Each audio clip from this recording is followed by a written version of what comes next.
comrades! My apologies if I've just called you a whore, my Russian isn't very good. Welcome back to the next instalment of the Neval project.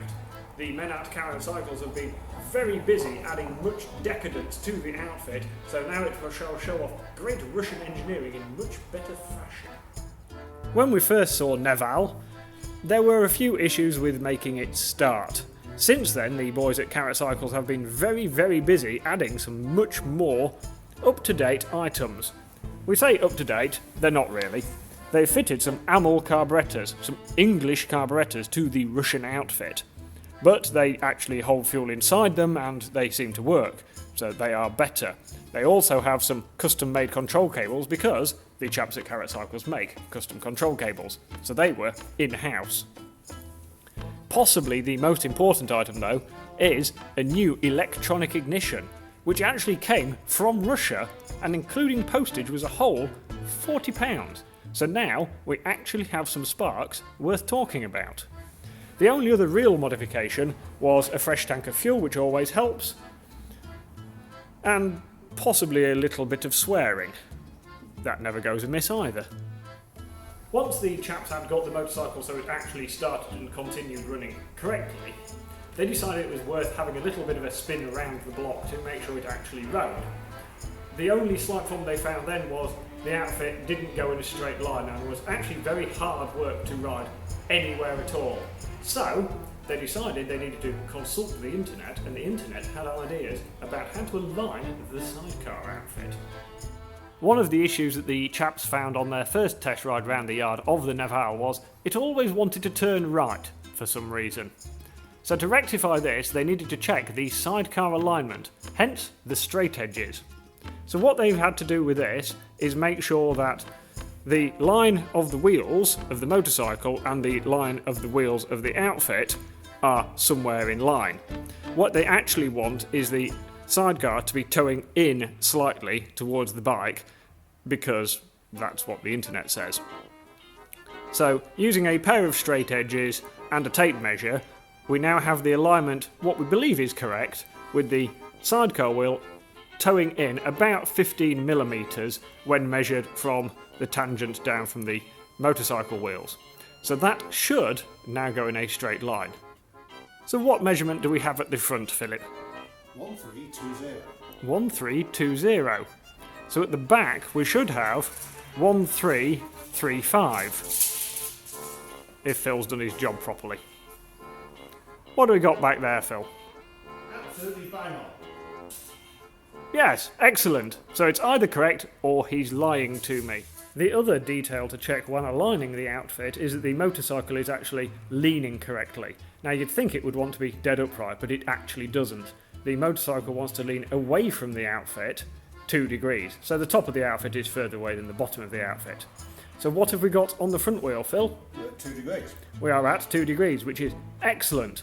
Almost like this had been done recently. What is it at the back, though?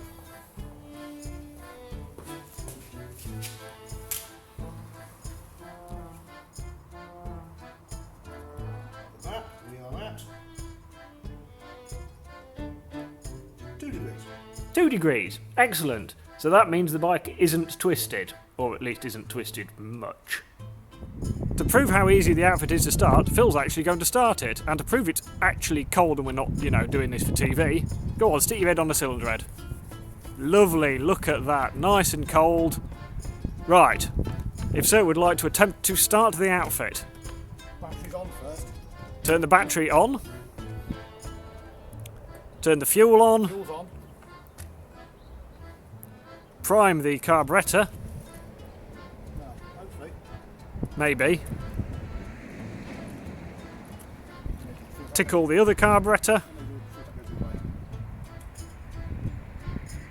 Maybe turn the fuel tap the other way if it's not working.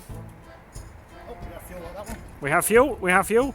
This is the Euro 5 compliant version, so you have to prime them until it dribbles fuel on the floor. Then Philip has to mount. Choke on. We will also note that the kickstart is really awkwardly placed. Dreadful. Here we go.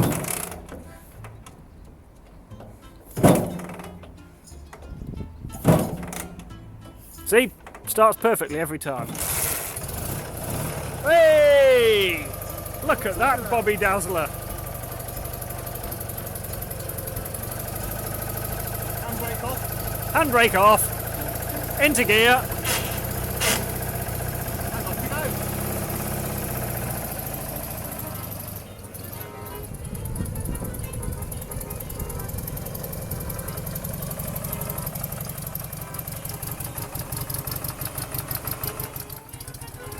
So now the outfit has been aligned, does it actually ride correctly? No, straight like that. No. That's steering down the top, it's too tight. Ah, the steering damper may have been locked on and affecting the steering neutrality. Tell you what, we'll try again. Handbrake off.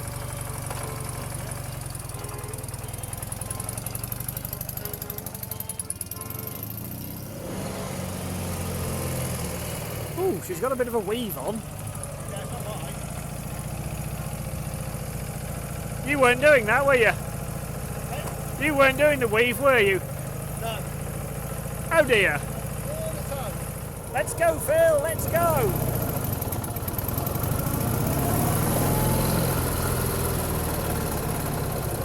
It's not relaxing in the passenger seat yet, but we are just trying to see if it actually goes in a straight line or not.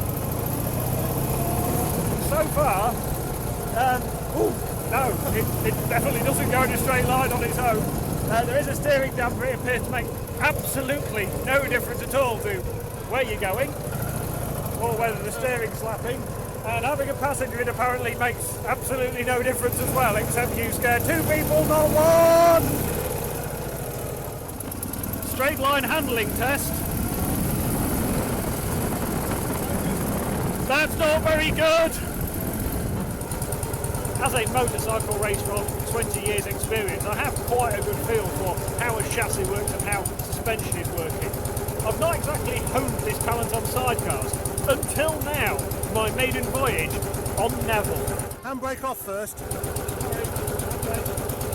Not used to the handbrake. Handbrake is off.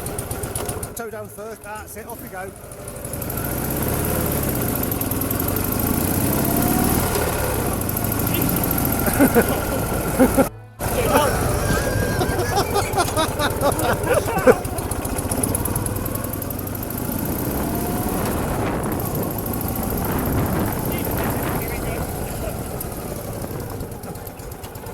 That's hard work to steer, that is.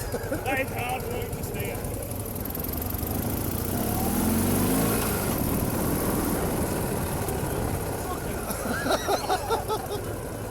I'll tell you what, I don't need to go to the gym this week. It's hard work, this outfitting. Woo.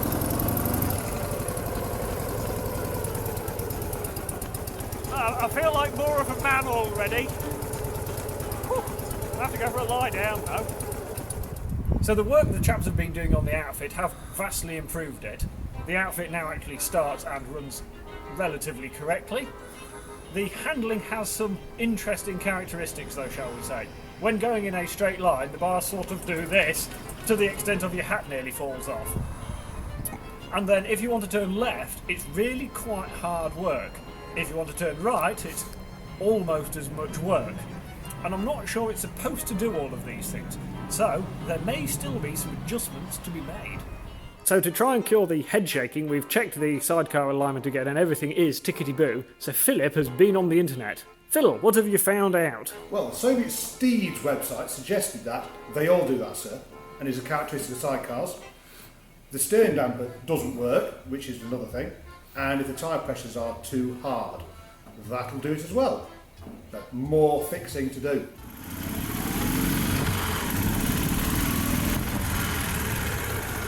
That seemed considerably better.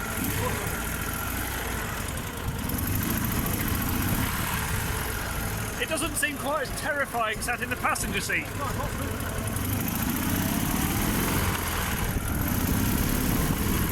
See, almost no horrendous weaving.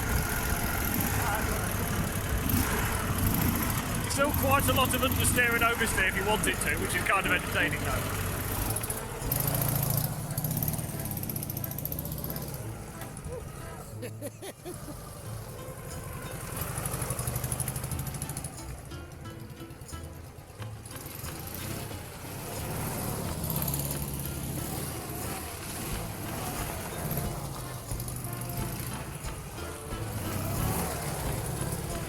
So after all the very, very technical alignment tricks, what sort of fixed it easiest? Tyre pressures. So the most basic thing you should check all the time. Yes. Tyre pressures. So that's been another exciting afternoon fettling the Neval. It turns out, as technical as you want to get with alignment and toes and cambers, actually pumping the tyres up definitely helps the most. We are relatively happy with the bike now, so really the next thing is to get an MOT on it and then actually take it out on the public highway. What could possibly go wrong? Spasiba for watching Comrade Phil and Comrade Dave on the Neval story. Join us again next time when we attempt not to crash the Neval into oncoming traffic.